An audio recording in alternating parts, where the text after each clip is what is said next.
Hello everyone, and peace of Christ all of you. Today we are a little bit earlier so we can meet with our friends and brothers and sisters from Europe. Our topic is very simple. I will try to keep the video short as much as I can because some people they say maybe it's better if you make it shorter for us so we can follow. The Muslims always they come to the Christians and they say to them that your Bible is corrupted. And many Christians immediately go into defense, because how you say the Bible is corrupt. I mean, I believe in that book, but there is something we all as a Christians we miss, that Islam is not somebody is a Muslim, he is not an atheist, he is not a Hindu, not a Buddha. He have different background, so he is not actually accusing you, he is accusing himself. To make it simple for you, if we go to the yellow pages of Muhammad and we type the word Injil in the search engine,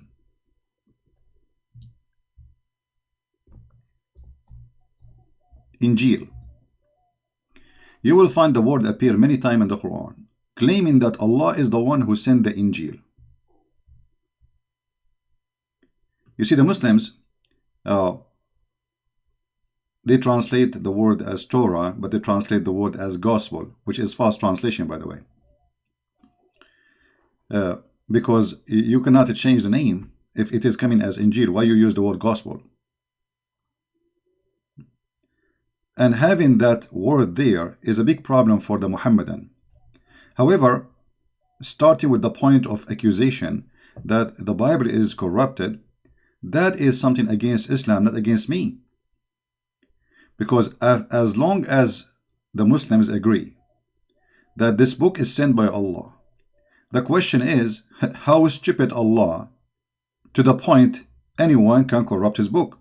Because responsibility of the book preservation belong to God, for this is his book, not my book.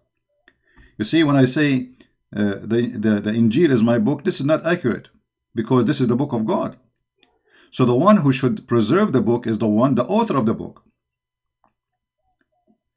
So if the Muslims saying to us that the Bible is corrupted, they are shooting at their God, proving to us that Allah is a fufu fifi mimi.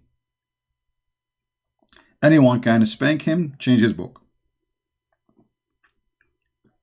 So if you are speaking to a Muslim and he says to you the Bible is corrupt, say to him, okay, the Bible which Allah he sent is corrupt. In a second you will see he changes mood, he will change the topic. Because it's stupid, it's funny, and it's an insult to his God, not to you. Secondly, the second question you should ask the Muslim, okay, Allah he sent the Injil, did he allow it to be corrupted or he himself corrupted? If he say he allowed it to be corrupt, that's mean Allah is shaitan. Because the purpose of this book to be sent is not to corrupt people, it's to help them. So if Allah allowed the book to be corrupted, that means Allah himself is using his book to corrupt society. By allowing someone to play with it, he is a partner of the crime. If I allow a man to rape a woman, I am no different from the rapist. Do you understand me? There's a man who rape a woman and there's a man who allowed a man to rape a woman. Both of them are partners. So if Allah allow anyone to corrupt his book, that's mean Allah is a partner in the corruption and he is a corrupt God and he is the devil. If the Muslims say he did not allow it, that's mean Allah will does not prevail. Allah is not God. For if I can do something against his will, and this is against the teaching of Islam, because Muslims they say everything happened by the will of Allah, and the Quran have tons of verses saying it clearly that even bad things, good things, doesn't matter what it is, it happened only by the will of Allah.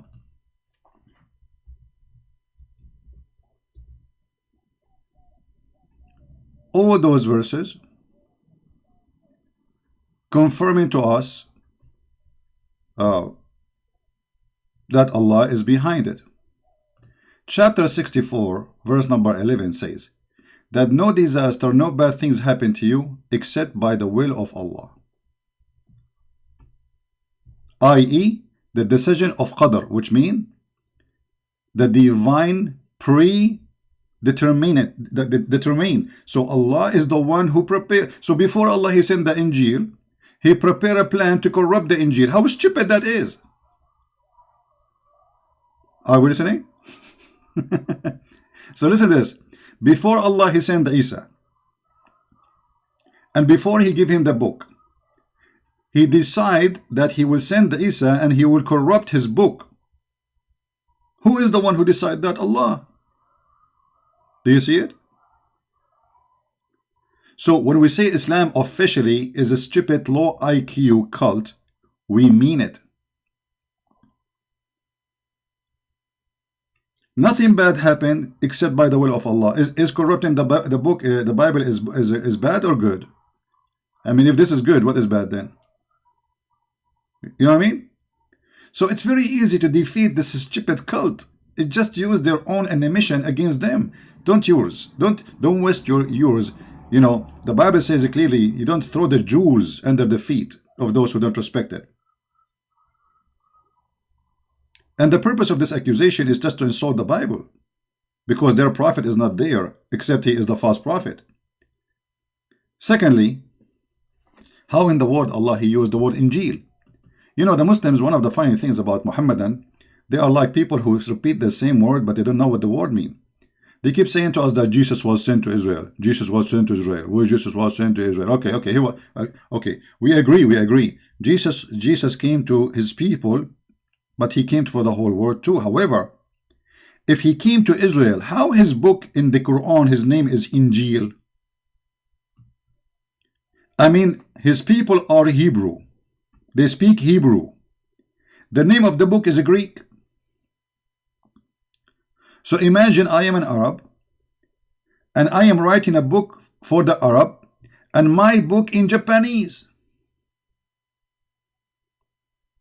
Because the name of the book is telling you what is the language of the book. The language of the book is Greek. So did Allah send the Injil to the Greek or to the Hebrew? How stupid that is. Muhammad, the author of the Quran, he could not find another name. This is the only name he knew, that they call it Injil, the Greek name. So he decided to use the Injil. But that's mean that the book, all of it, is in a Greek. And that's mean Allah did not send his book to the Hebrew, because the book is in a Greek. He sent it to the Hebrew. You know, the Quran says, listen carefully, the yellow pages of Muhammad says that Allah never sent the book except in the tongue of the people. Except what? In the tongue of the people. Chapter 14, verse number 4. We have not sent the messenger except with the language of his people, in order to make it clear for them. Very simple, very clear. So the message have to be in the language of the people, to the people, who is the messenger from the people. So based in this verse, Jesus was a Greek person, and his language is a Greek, and he was sent to the Greek.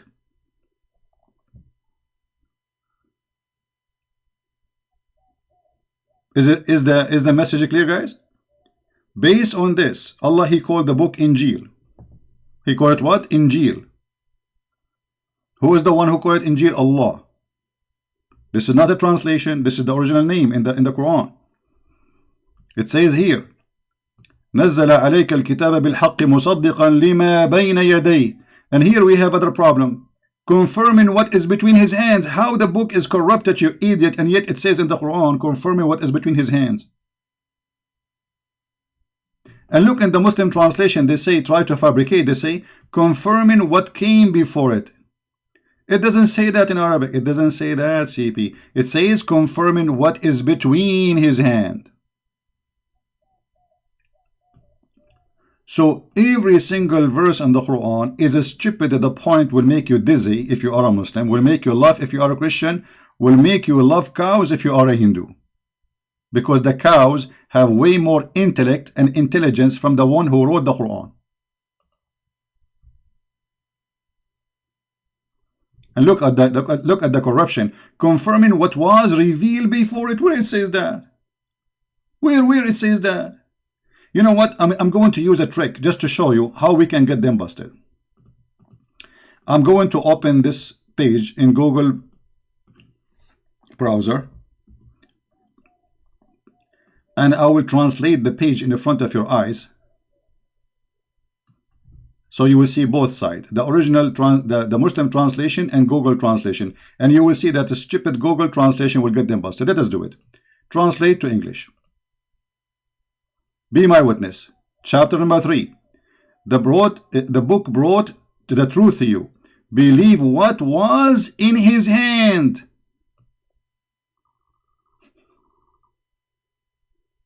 The word was here is actually ma bayna yadayhi. What is between his hands? Do you see it? So the book is between their hands at that time. So how the book is corrupted? And this is in the time of Muhammad. Muhammad confirming what is between his hands. If we go to different verses in the Quran, we will see the Fufu Muhammad, he is even getting himself faster in the quicksand. So he say,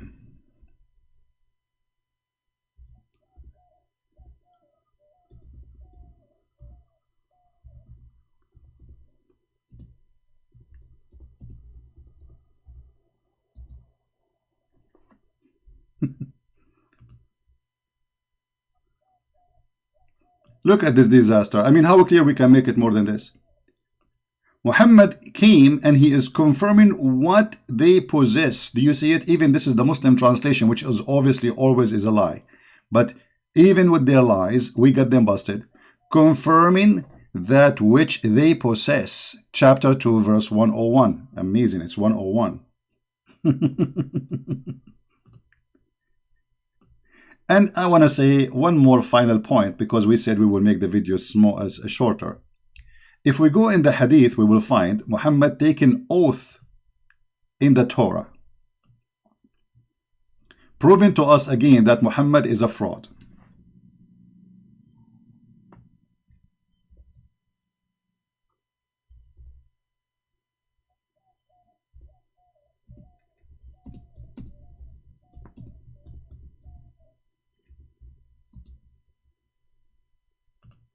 This is Muhammad, and this is an accepted correct hadith.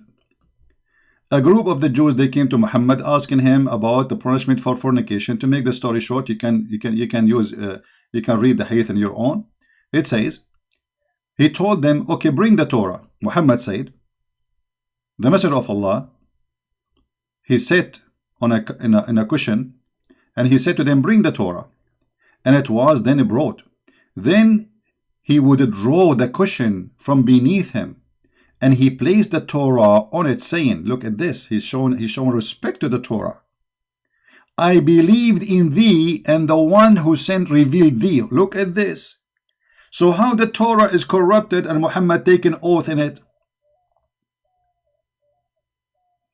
There's one of two options. Either Muhammad is the same as Obama, he take oath in anything in the front of him, even if it's a goat, for the sake of political gain, which means he's a fraud. Or Muhammad is a true prophet, and he believe in this book, and this book never been corrupted, because he says, I believe in you. So if the book is corrupt, and he swear by a book which is corrupt, obviously Muhammad is corrupt. If you give me a book like the Quran and says to me, take an oath in the Quran, I will refuse, because this is the book of the devil for me.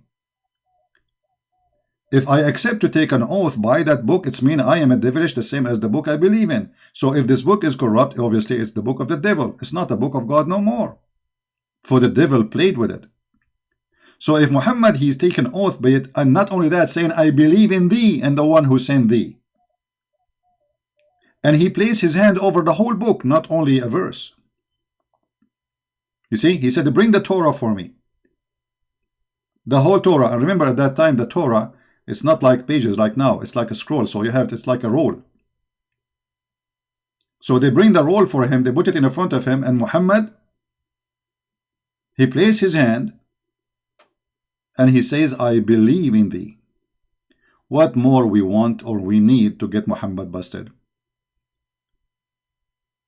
So what we learn from this, the Muslim, they believe that Allah, he sent Injil. Injil is a Greek word. That means Jesus was sent, and that means the book, the name is Injil. It means the Greek itself, the book itself is written in Greek. That means Jesus was a Greek, sent for the Greek, because the Quran confirmed that Allah never sent a messenger unless he speak the tongue of the people and he give them message in their language, as you see, chapter 14, verse number 4. The Quran confirmed at the same time that no bad things happen except by Allah leave, by previous determined predestiny of Allah, which means Allah, he made decision before he even sent the Isa to corrupt his book, if this is true, which means Allah is the devil himself. For the one who is a partner, the one who allow a crime, and this is a crime against himself, not against someone else. This is a crime against his book. And this book will deceive millions, billions actually. There's more than 3 billion Christians believe in Jesus as God. So based on this story, the one who allowed the book to be corrupted is Allah, and Allah is the reason for deceiving 3 billion human beings. I mean, the devil, he could not do that. Allah is more powerful than the devil. He is the master of the devil. He is the first devil.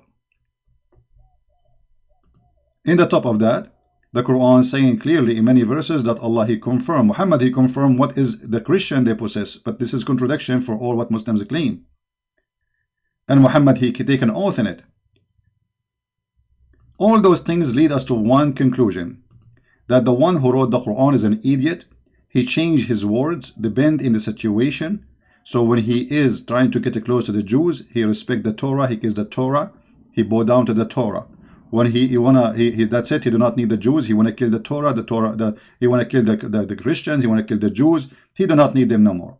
So Muhammad is nothing but a fraud, and he changed his God and his religion based in the temperature of the atmosphere around him. Actually, if you remember the verse where it says,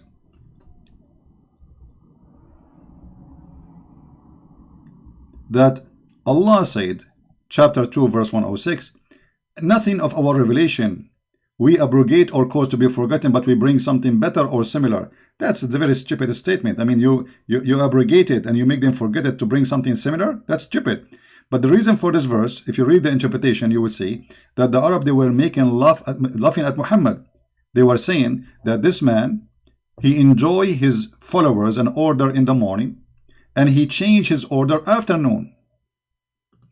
I mean, how that can be?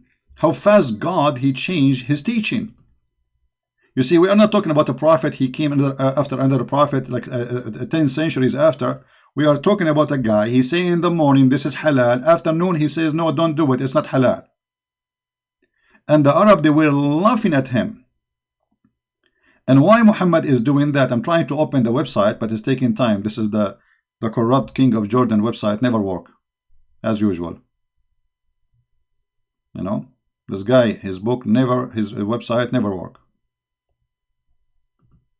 All right.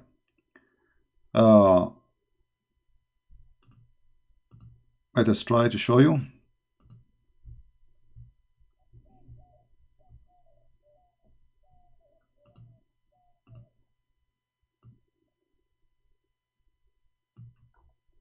Read carefully with me. This is not, you see the funny, this is written by the Muslims' hands. Look at this. This is Tafsir al-Jalalain, and this is the official website of the King of Jordan, who is the most corrupt person, for he is obviously claiming to be from the children of Muhammad, which is very funny, proving to us how corrupt Muhammad is. Even his seeds are very corrupt. When the disbelievers began to laugh at the matter of abrogation, saying that one day Muhammad enjoy his companion in one thing, and then next day he forbid it. What is this? What happened? What happened? If Allah, he wrote his book before even he created the earth, how Allah, he sent a verse and then he changed the order of the verse second day? Don't you see it? Obviously this man, he have no dignity. He changed his religion as he wish. He says something, people laugh at it, and then he say, oh, what I did, this is poo-poo, let me change it before they laugh more at me. As an example, to give you one example of the poo-poo of Muhammad, is this.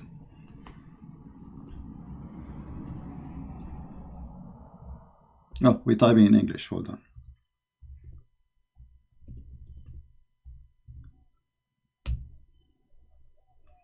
This is one of the poo-poo of Muhammad.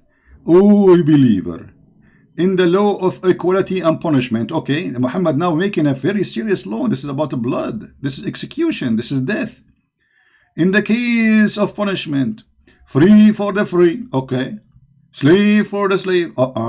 Female for the female. This is justice of God. So if I kill if you kill my wife, I kill your wife. If you kill my slave, I kill your slave. If you are free and you kill a free, I kill the free. I mean, what this is?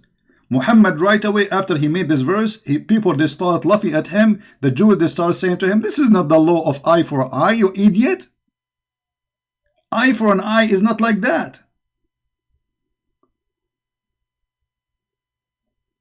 This is toes for an eye. How in the world this man, he thought that this is the law of Moses, which an eye for an eye?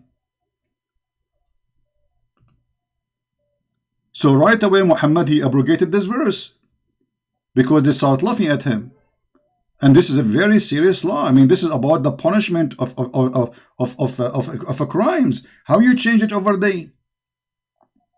But because Muhammad is a fraud, he is a dummy. Whatever he say, the Muslim, they say it is yummy. And when you are a dummy, you find it yummy, for you are dummy, and what we can say more. So if a fool like Muhammad can fool you, how fool are you? If a fool like Muhammad can fool you, how fool are you? With this, I finish my video for today. I hope we learn something good. So when the Muslims accuse you of the Bible corruption, don't defend the Bible, just laugh. Show them the verses, says, okay, you are saying to us that the Bible of Allah is corrupt. Ha ha ha ha, stupid idiot. That's mean your God, Allah cannot be God. For your God, supposedly, he promised nobody can corrupt his book. And we can show tons of verses more. For your God, he said this and that, whatever you explain in the video. Don't defend, don't defend. We do not need to defend this. Those people are talking to themselves, insulting their God. They are not insulting you. They are insulting themselves. They are insulting the intelligence of a human being. For every details in the Quran is against what they say. Use their words against them. Don't use yours.